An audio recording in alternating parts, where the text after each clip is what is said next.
this list, in our number 10 spot, we have the mushroom of immortality. As early as 475 BCE, there are written records that reference the mushroom of immortality, which was the key ingredient in the elixir of life. The lingzi, which is translated to mean supernatural mushroom, is the oldest known mushroom to be used medically, which is super cool. According to the Book of Han, people who were masters of esoterica, alchemists, and magicians, known as the Fang Shi, knew the secret locations on Mount Panglei where these immortality mushrooms grew, but no one else did. This resulted in several Qin and Han emperors who sent large expeditions to search for the mushrooms of immortality, but to no avail. While these mushrooms are still used in traditional Chinese medicine today, it doesn't seem as though anyone has been able to actually achieve immortality from them, but maybe we just don't have the correct recipe anymore. In our number 9 spot today, we have the Nile. The overflowing of the Nile was a very important time for ancient Egyptians. It is a super important cycle for them that was actually celebrated annually for 2 weeks. In the intermediate period, it is thought that the overflowing of the Nile, which really was necessary to their way of life, was lessened, or it may have potentially been non-existent for a period due to a drier climate, which is said to have potentially led ancient Egypt and its citizens into a terrible famine. The drier climate and the lack of the Nile inundation would have resulted in lower crop yields, which would have a significant impact on those living in the area at the time. In our number 8 spot today, we have disorganization. Like I kind of mentioned in the first point, part of the reason this intermediate period is often referred to as the Dark Ages is due to the lack of organization within the kingdom. Manetho, who is a historian and priest from the Ptolemaic era, would describe 70 kings who ruled in 70 days. This is likely a bit sarcastic and an exaggeration, but it's meant to show how chaotic things were at the time in terms of leadership.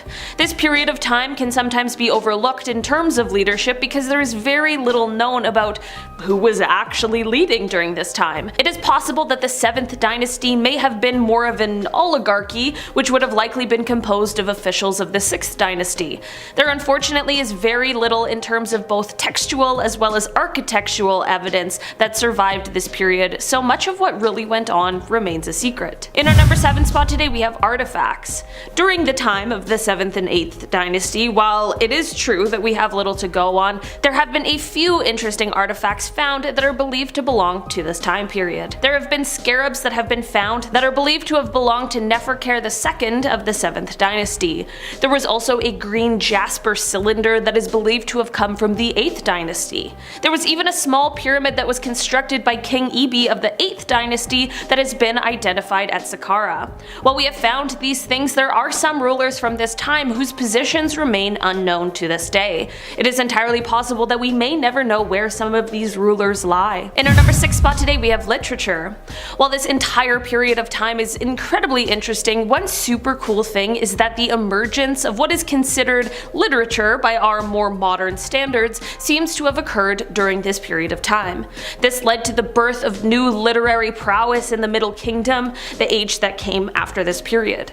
There is one specific piece that is very important historically, and that is the Ipuwer Papyrus. Although this piece of literature is not dated to this period, it is widely believed that it is likely referring to this intermediate period, and it records the decline in both international relations as well as just the general impoverishment that was seen in ancient Egypt at the time. In our number 5 spot today, we have nomarchs. Another problem that really contributed to the fall of the Old Kingdom and the introduction into this more difficult period of time was the rise in power of provincial nomarchs. A nomarch was a provincial governor in ancient Egypt. Since the country was divided into 42 different provinces, which were called nomes, there would be a government official that was responsible for each one. Nearing the beginning of the first intermediate period, the position of nomarch had become a hereditary one, which of course meant that one family was likely to hold the position and the power for quite some time. This of course meant that these families, with every year, would only get more powerful and more influential within their nome, which left them becoming more independent from their overall ruler. These nomarchs were beginning to have their own tombs built, and they began putting together their own armies, and of course, this went on to create conflict with those surrounding them. This not only created tensions, but it created warfare. In our number 4 spot today, we have division. Once things kind of settled from the chaos of the fall of the Old Kingdom and the bizarrities of the 7th and 8th dynasties, it was realized that Egypt was now kind of divided when it came to ruling, as there were two competing power bases. One of those bases was at Heracleopolis, which was located in Lower Egypt, and the other was at Thebes in Upper Egypt. Those in Lower Egypt had their rule for approximately 94 years, and their kings comprised the 9th and 10th dynasties, each with 19 rulers. The founder of the 9th dynasty, Kheti I, is often described as quite an evil and violent ruler who caused a lot of harm to those living in Egypt at the time. It is said that he was, quote, seized with madness, which I'm not entirely sure what that means, but it is likely hinting towards some sort of mental health issue. In the end, it is said that he met his demise at the hands of a crocodile, which, I mean, leaves me with a lot of questions. Number 3. Drum Castle. Ancient chambers. Okay, let's do this. Now we're talking about some real ancient stuff. That stuff was just fun. I wanted to throw in the list. But now this is definitely ancient. Back in 2013, while a conservation team was working on Scotland's oldest castle, Drum Castle, they found a previously undiscovered part of the castle, which was like this small hidden chamber. It was left untouched for hundreds of years. Dr. Jonathan Clark from FAS Heritage, part of the archaeological team, recalls window openings on the first floor level, but once inside the castle, wherever these rooms were, they were hidden behind bookshelves. They couldn't get in. So they unblocked the windows from the outside, took a peek in, and then found this. They found a hidden medieval chamber in great condition. Even had a little toilet in there too. To quote Dr. Clark himself from The Scotsman, great name for a website also, gotta add that in. He says, "This adds greatly to our knowledge of how the interior of the Tower of Drum was used in the medieval period. In due course, it should contribute a greater knowledge of how 14th century towers were used in their heyday." And no, in case you were wondering, nobody had breakdance battles in this one. I already looked into that. Number 2, Paris Catacombs. Originally, the tunnels under Paris Catacombs were built for stone mines, but near the end of the 18th century, it turned into something a little haunting, I'd say. Cemeteries were starting to fill up. Literally, they were filling up at this point in time. Humans didn't figure out how to be clean and where to store bodies and all that jazz. So bodies would just be laying at the side of the road, and they would literally pile up. So the solution was to, put them out of sight, out of mind, and to now use these catacombs. These tunnels have been there for centuries, so you might as well put them to good use. And by good use, I mean, let's pile a bunch of skeletons on top of each other. But in 2004, French police discovered something not terrifying, which is lovely. They found a small movie theater hidden underneath the city in the catacombs, and a tiny restaurant as well, in case you got a little snacky. 7 years later, leader of UX, Urban Experiences, came forward and said there were over 100 people working on this, and it was supposed to be this new underground experience. I don't know, I'm kind of torn on this one. Would you watch a movie in the Paris Catacombs? Imagine watching As Above, So Below in a theater in the Paris Catacombs. Could you do it? I don't know, I feel sick thinking about that. And finally, number 1, Niagara Falls. I'm lucky enough to be a short drive from Niagara Falls. Of course, at this point in my life, it's not too exciting to go anymore. I've done the wax museums, I've mini putt with the dinosaurs. I've seen it, I've done it. What else? Well, how about the Cave of Evil Spirits? Yeah, that ought to mix it up. You can leave your poncho behind for this excursion as well, because the Cave of Evil Spirits is near the Devil's Hole, which is far away from the actual falls. On the US side, right on the side of the river. It's this limestone cave, maybe just 42 feet deep, and it was named by early settlers to get anybody from poking around inside. But come 1679, La Salle, on his return to Lake Ontario, passed this cave, and his guide even discouraged him to go in, but La Salle entered anyways. And within 2 years, death followed. It wasn't like a haunting or ghost or anything. I wouldn't call this a haunted cave per se. I think this is just what tends to happen when you walk into somebody's home unannounced in the late 1600s. Yeah, you piss a few people off. Starting off in our number 10 spot, we have the downfall. To start this list off, let's talk about one of the things that happened just before the transition into the first intermediate period of ancient Egypt. It is important to note some of the causes of the fall of the Old Kingdom, which is what brought forth this period of chaos and turmoil. One reason that is often cited is the extremely long reign of Pepe II, who was the last pharaoh of the 6th dynasty. His reign began while he was a child, and it is believed that he lived to possibly into his 90s, which, first of all, that's incredible. Imagine that guy with modern medicine and plumbing. I'm just saying. But, of course, while that's wild to see that long of a reign, especially back in those times, his lengthy life proved to cause some issues for succession because the guy outlived all of his heirs. Because of this sort of disorganization, it led to the regime of the Old Kingdom kind of being disintegrated. Number 9. The Washington Monument. This is one of those things, again, where I wish I get to check out myself, but again, the fear of heights, there's no way I could physically do this. You can go inside the Washington Monument, that's no surprise, we all know this at this point, but did you know there's a secret hiding spot at the very, very top? A secret hatch. In Spider-Man Homecoming, Peter has to save his classmates. They're stuck in the elevator shaft in the monument. In order to reach them before they fall, he has to kick through the window at the very top of the monument. It's a pretty intense scene. He almost doesn't make it. It takes him like 3 super Spidey kicks just to get in. Turns out he could have just crawled 4 feet a little higher to the very top of the monument and opened this secret hatch. Could have called it a day without using web fluid. Easy peasy. Yeah, you don't need Spider-Man to clean and maintain the monument. Just people who aren't afraid of heights, apparently. Number 8, Trafalgar Square. Come on down to Trafalgar Square. We got tiny police stations. Little Brits. Back in 1926, strikes and protests were every other week. It's almost like, increasing labor and 13% wage cut is a bad thing. Odd, who knew? So workers in every industry at this point all went on strike. They stopped working in London for 9 days, and most of these protests would happen in London's Trafalgar Square. So in order to keep an eye on things without, looking like you're keeping an eye on things in 1926, the classic walking around, smacking a bat in your hands, blowing smoke in kids' faces, the they do in Peaky Blinders. That's, you can't do that. So instead, the police built a tiny secret covert police station in one of those large light posts. Imagine if your dog started peeing on one of these posts and then all of a sudden 15 police officers just ran out. I'd be confused for the rest of my life. Number 7, the Brooklyn Bridge wine cellar. I'm not a wine guy by any means, but I respect sommeliers. Like, they have books of knowledge about wine just stored in their cool heads at all times. And they look cool while they're doing their job. They know everything about grapes and they look cool. Didn't know that person could exist. What a dream job. Wine is a lifestyle to many. So if you live in New York City and you're a big fan of Merlot,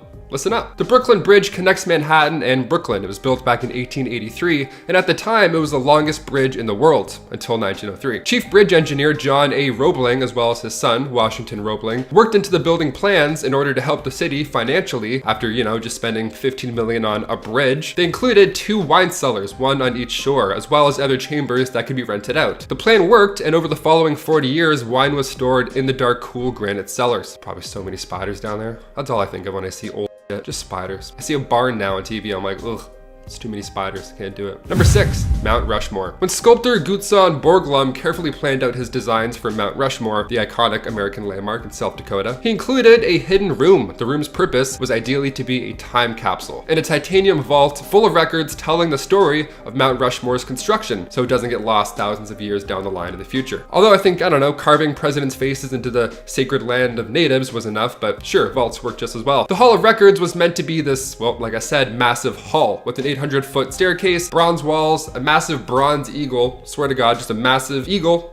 Sure, just because. He wanted future generations to look at this place in awe as we do with Stonehenge. So work began July 1938, but after a year, the project was put on pause to, maybe focus on the presidents and then carving them first before we work on the secret room, national treasure looking ass. Borglum passed in 1941, so the 70-foot cave that was completed at this point was now the vault. They had to be done, that's it. Not as big or flashy as he wanted, but still, there is now a titanium vault behind the 1,200-pound slab of granite. Number 5, Supreme Court basketball court. A court in a court. This is now Inception. Didn't know that. This is the Supreme Court I'm talking about, mainly referred to as the highest court in the land. Back in the 40s, this was the storage room initially for the courthouse, but over time it turned into a workout room, being so large and all. I wouldn't even call that a storage room in the first place, really. But courthouse employees would go in there often and work out, and eventually some genius threw up a couple of backboards. So yes, there's now a basketball court above the Supreme Court. That is insane to me. Imagine hearing players' shoes squeaking around during a trial. You're like, Your Honor, I believe somebody just got juked. Number 4. Grand Central Station tennis court. Okay, it's kind of hard to mention the Supreme Court without talking about the tennis courts at Grand Central. In the early 1800s, trade and banking fueled the city, specifically via railroad. Both freight and passenger, this was booming. So come 1871, Grand Central opens up, but the Vanderbilt Tennis Club, that opened up much later in 1965. It wasn't even tennis either. This room had also been a recording studio at one point in history. It had also been an art gallery. It hosted breakdancing, like a whole breakdancing tournament, boxing, double Dutch tournaments, pretty much everything you want to see, they've hosted here at one point. So if you ever see a sweaty dude walk out of a janitor's closet with a bunch of tennis balls, go poke around a bit. Go poke around a bit. In our number 3 spot today, we have the moon rabbit. The moon rabbit comes from Chinese folklore and is usually depicted while holding a mortar and pestle to mix up the elixir of immortality. In the lore, the moon rabbit is the companion of a goddess who lives on the moon. In some stories, she is a mortal human, and in others, she is an outcast deity who consumed too much of the elixir of immortality and floated up to the moon. There are some stories, however, that claim that she consumed too much of the elixir on purpose to float up to the moon to get away from her husband. husband. Either way, it's clear she had too much, but floating up to the moon sounds like kind of a fun time. In our number 2 spot today, we have the Fountain of Youth. The Fountain of Youth has been written about for thousands of years. It is said to be a spring that allegedly restores the youth of anyone who is lucky enough to bathe in or drink the waters. There are so many stories of the mythical Fountain of Youth, it has led many explorers and adventurers to set out in search of it. This legend really gained a lot of notoriety in the 16th century when it became associated with the Spanish explorer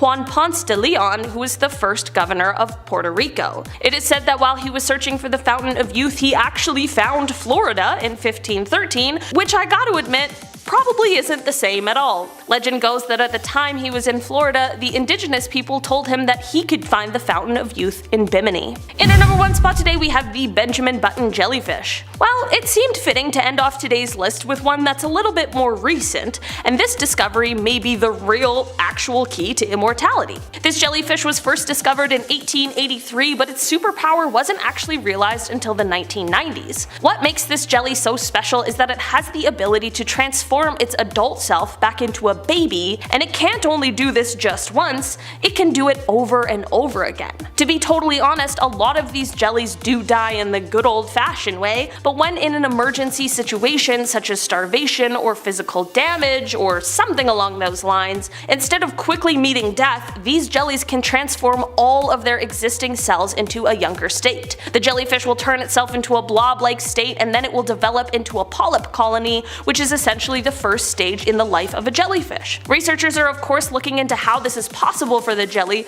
as well as trying to find out how this could be used to help humans as well. Maybe the key to immortality has really just been swimming around in the ocean this whole time. Kicking off the list at number 10, the Eiffel Tower apartment. I live on the 11th floor in a building, and let me tell you, it's way too high up. I'm not a fan of heights at all. I can't do them. My legs get all shaky. I start going, ooh, maybe it's because I'm tall already. I don't know, not a fan. But this first one here gave me a hard time researching. Above the Eiffel Tower, above the main observation deck when it was completed back in 1889, Gustave Eiffel, like Mr. Eiffel, the dude who made the blueprints, included for himself a sweet little condo at the very, very top. This 100 square meter room sounds spacey at first, but in reality it's full of gear and the elevator shaft. It was like Harry Potter's closet in comparison to the rest of the house. You know what I mean? Not too lovely. This room did have a kitchen, a small one. It also had a bathroom, thank God, and a living room. God forbid you open a window though. Papers must have been all over the place. Gustave's hair must have been so messy all the time. But pretty interesting nonetheless. In our number 9 spot today, we have AMRITA. There's a collection of Vedic hymns called the Rig Veda, and according to these Hindu hymns, AMRITA, which is sometimes called soma, is a drink that can give someone immortality. Rig Veda 8:48-3 says, "We have drunk soma and become immortal. We have attained the light, the gods discovered. Now what may foeman's malice do harm to us? What, O immortal, mortal man's deception?" While AMRITA and its consumption by humans has been well documented throughout history, the knowledge of where to get it has been lost. It is believed to have been some sort of plant or fungus, and the instructions for the preparation of it involved things like pounding parts of the plant into a paste or to release its juices. It would then sometimes be filtered through wool and then mixed with cow's milk before being consumed. AMRITA was often said to have been found in mountainous regions, but despite there being such detailed accounts of its use, the true identity of it has been lost, and now sometimes ritual prayers will include an apology to the gods for the lack of AMRITA. In our number 8 spot today, we have ambrosia. This is sometimes known as the nectar of the gods and is often referred to in ancient Greek mythology. It is unclear if ambrosia and nectar were originally separately distinguished, but as of now it is commonly accepted that nectar is usually the drink form, with ambrosia being the food form, but regardless, this is the food and drink of the gods. Apparently nectar can be translated to death overcoming, and that makes a lot of sense. In mythology, this drink is usually said to have brought longevity or immortality to whoever consumed it. It was brought to the gods in Olympus by doves, and it was served by either Hebe or Ganymede at the heavenly feast. The consumption of ambrosia was usually reserved for divine beings and can be seen in stories like when Heracles is given ambrosia by Athena upon his transition into immortality. In our number 7 spot today, we have the Epic of Gilgamesh. Gilgamesh. The first known instance of the search for immortality is found in the Epic of Gilgamesh. In it, Gilgamesh fears the fragility of life after the death of his companion Enkidu. Because of this, he seeks out Unapushtim. This guy is a similar figure to Noah in Mesopotamian mythology, who was a servant of the great alchemist of the rain who ended up later becoming immortal. So Gilgamesh is searching this guy out to seek the answers to immortality, and when he finds him, he tells him to abandon his search for immortality, but he also gives him a trial to defy sleep if he truly wishes to be immortal. Spoiler alert, Gilgamesh fails the trial. After this, the guy tells him about a plant that can make him young again. This plant is located at the bottom of the sea, and Gilgamesh does end up obtaining it, but it is soon stolen by a serpent. I guess using this story as reference, it would appear as though there's some sort of trial that can grant immortality, but when all else fails, there might just be some sort of plant at the bottom of the sea that will do the trick. Just gotta watch out for those sneaky snakes. In our number 6 spot today we have metal. Metals are pretty strong usually, and some seem to be even indestructible, so it would totally make sense that there was once a train of thought where if a human consumed these metals, they too would take on the properties of being strong and indestructible, right? Flawed logic aside, this really once used to be the way of thinking. Mercury was a metal that was astounding to alchemists. A metal that is in liquid at room temperature? While that might have been super cool at the time, the poisonings that were about to happen in the name of immortality certainly were not. The Roman god Mercury is the equivalent to the Greek god Hermes and the Egyptian deity Thoth. All of these figures are said to have consumed liquid gold or white drops in order to achieve immortality, and it's these stories that caused ancient and medieval alchemists to believe that if they could either find a way to suspend gold in liquid form or mix gold and mercury together, then they would have found the recipe to immortality. In our number 5 spot today we have Nicolas Flamel. If you're a Harry Potter fan, you've definitely heard this name before, but did you know that the character is actually based off of a real person? Nicolas Flamel lived from 1330 to 1418, and he was a successful French bookseller. What's curious, however, is that about 200 years after his death, there began to be texts that surfaced that were attributed to him. According to these texts, Nicolas had learned the secrets of alchemy from Jewish alchemists while traveling in Spain, and it is said that during this time he acquired the original copy of the Book of Abramelin the Mage. It was then claimed that Nicolas was the one who held the elixir of life as well as the secrets of transmutation, and it was also claimed that he was probably still alive somewhere. In our number 4 spot today we have the Philosopher's Stone. While we're on the topic, we might as well talk about another story from history that relates to the infamous stone. There is a legend that suggests that the stone is located in a creek in Philadelphia. In the 17th century, a group called the Society of Women in the Wilderness settled in the woods outside of the Germantown section of Philadelphia. This group was led by an occultist named Johannes Kelpius, and he believed that the world was going to end in 1694. The group spent most of their time in caves and peaceful meditation, just living their best lives, and you might be sitting there wondering why I'm talking about this. Rumor has it that Johannes actually had the Philosopher's Stone, as he was its guardian, and he kept it hidden inside of his meditation cave. It is said that before he passed away, he explained the secrets of the stone and instructed the women of the group to toss the stone into the nearby creek after he passed, to which they obliged. Today, this meditation cave is still accessible, and it is now marked as a historic site. In our number 3 spot today, we have the Buffer Zone. Within the Heracleopolitan Kingdom, there was a powerful and wealthy province of Siut, or Asiut, which really rose to prominence during this otherwise difficult time. A new line of nomarchs began to rise out of this area, and they maintained quite a close relationship with the kings of Lower Egypt. We were able to discover this through what was inscribed on their tombs. These inscriptions provided a look into what the political situations were like during their reigns, and it describes this line of nomarchs as digging canals, reducing taxation, reaping rich harvests, raising cattle herds, and maintaining an army and fleet. Again, we are talking about a time that is referred to as the Dark Ages, so this sort of success was a big deal.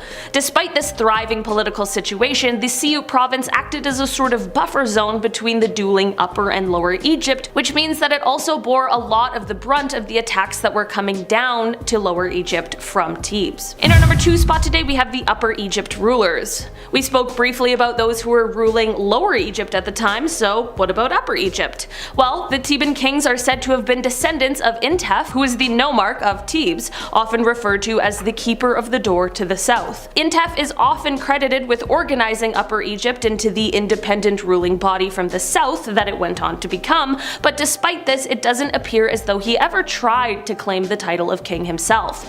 Intef II began the attack of northern Egypt, and his successor Intef III completed that attack, which then left him to begin the move into Middle Egypt and the attack on Lower Egypt. The first 3 kings of the 11th dynasty, all named Intef, would also become the last 3 kings of the first intermediate period. In our number 1 spot today we have the Middle Kingdom. With all of the political chaos that was going on and with the competition for power, this resulted in a lot of violence. Prior to the military conflict, it is said that temples were pillaged, artwork was vandalized, and statues of different kings were destroyed. After the reign of the Intefs, they were succeeded by a line of kings who were called Mentuhotep. The second in this line is the ruler who would go on to eventually defeat the kings and rulers of Lower Egypt, those in the Heracleopolitan kingdom. This is important because it marked a new shift in ancient Egypt. This defeat marked the unification of the country, the continuation of the 11th dynasty, and it brought Egypt into the time of the Middle Kingdom.